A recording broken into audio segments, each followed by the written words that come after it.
TV ಪ್ರಪಂಚ. ಇವತ್ತು ನಮ್ಮ ಜೊತೆ ಶಾಲಿವಾಹನ ಶಕೆ ಮೂವಿ ಹೀರೋಯಿನ್ ಇದ್ದಾರೆ. ಸೊ ಅವ್ರ ಜೊತೆ ಮಾತಾಡೋಣ ಬನ್ನಿ. Hi ma'am. ಹೆಲೋ, ನಮಸ್ತೆ. ಓಕೆ, ನೀವು ಈ ಮೂವಿನಲ್ಲಿ ಹೀರೋಯಿನ್ ಆಗಿ ಆ್ಯಕ್ಟ್ ಮಾಡಿದ್ದೀರಾ. ಸೊ ಎಕ್ಸ್ಪೀರಿಯನ್ಸ್ ಹೇಗಿತ್ತು? ಈ ಮೂವಿನಲ್ಲಿ ಹೀರೋಯಿನ್ ಆಗಿ ಅಂತ ಹೇಳಲಿಕ್ಕಾಗಲ್ಲ, ಬಿಕಾಸ್ ಇಲ್ಲಿ ಹೀರೋಯಿನ್ ಇಲ್ಲ, ಸಬ್ಜೆಕ್ಟೇ ಆ್ಯಕ್ಚುಲಿ ಹೀರೋಯಿನ್ ಎಲ್ಲನೂ ಇಲ್ಲಿ ಈ ಸಿನಿಮಾದಲ್ಲಿ. ಎಕ್ಸ್ಪೀರಿಯನ್ಸ್ ತುಂಬ ಚೆನ್ನಾಗಿತ್ತು, ಬಿಕಾಸ್ ಒಂದು ಹಳ್ಳಿನಲ್ಲಿ ನಾವು ಶೂಟ್ ಮಾಡಿದ್ದು ಆ್ಯಂಡ್ ನಾನೊಂದು ಹಳ್ಳಿ ಹುಡುಗಿಯಾಗಿ ಪಾತ್ರ ನಿರ್ವಹಿಸಿದ್ದೀನಿ. ಕತೆ ತುಂಬ ವಿಭಿನ್ನವಾಗಿದೆ, ಯುನೀಕ್ ಆಗಿದೆ ಆ್ಯಂಡ್ ಇವಾಗ ಬರ್ತಾ ಇರೋ ಒಂದು ನಾರ್ಮಲ್ ಇದರಲ್ಲಿಲ್ಲ ಕತೆ. ಇದು ತುಂಬಾ ಡಿಫ್ರೆಂಟ್ ಆಗಿದೆ ಆ್ಯಕ್ಚುಲಿ ಆ್ಯಂಡ್ ಎಲ್ರಿಗೂ ತುಂಬ ಇಷ್ಟ ಆಗುವಂಥ ಕತೆ. ಮ್ಯಾಮ್ ನೀವು ಸೀರಿಯಲ್ ಮಾಡಿದ್ದೀರಾ, ಸೊ ಇವಾಗ ಮೂವಿ ಮಾಡಿದ್ದೀರಾ. ಸೀರಿಯಲ್ಗೂ ಮೂವಿಗೂ ನಿಮಗೆ ಏನು ಎಕ್ಸ್ಪೀರಿಯನ್ಸ್ ಅನಿಸ್ತು? ಐ ಮೀನ್ ಡಿಫ್ರೆನ್ಸ್ ಏನು ಅನಿಸ್ತು?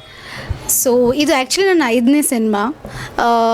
ತುಂಬ ಡಿಫ್ರೆನ್ಸ್ ಅಂತ ಏನಿಲ್ಲ. ಒಬ್ಬ ಆರ್ಟಿಸ್ಟ್ಗೆ ಅದು ಸಿನಿಮಾ ಆಗಿರಲಿ, ಸೀರಿಯಲ್ ಆಗಿರಲಿ, ಸ್ಟೇಜ್ ಆಗಿರಲಿ ಎಲ್ಲನೂ ಒಂದೇ. ನಾವು ಮನಸ್ಸಿಂದ ನಮ್ಮ ಕೆಲಸನ ಕರೆಕ್ಟಾಗಿ ಮಾಡಬೇಕು, ಅದನ್ನು ನಾನು ನಂಬ್ತೀನಿ. ಸೊ ಡಿಫ್ರೆನ್ಸ್ ಅಂತ ಏನೂ ಇಲ್ಲ. ಬಟ್ ಸೀರಿಯಲ್ನಲ್ಲಿ ನಿಮಗೆ ಡ್ರಾಮಾ ಎಕ್ಸ್ಪೆಕ್ಟ್ ಮಾಡ್ತಾರೆ, ಸಿನಿಮಾದಲ್ಲಿ ಇಟ್ಸ್ ಮೋರ್ ಆಫ್ ರಿಯಾಲಿಟಿ ಅಂತ ಹೇಳ್ಬೋದು. ಸೊ ಆ ಒಂದು ಸ್ಲೈಟ್ ಡಿಫ್ರೆನ್ಸ್ ಗೊತ್ತಾದರೆ ಇಟ್ಸ್ ಈಸಿ.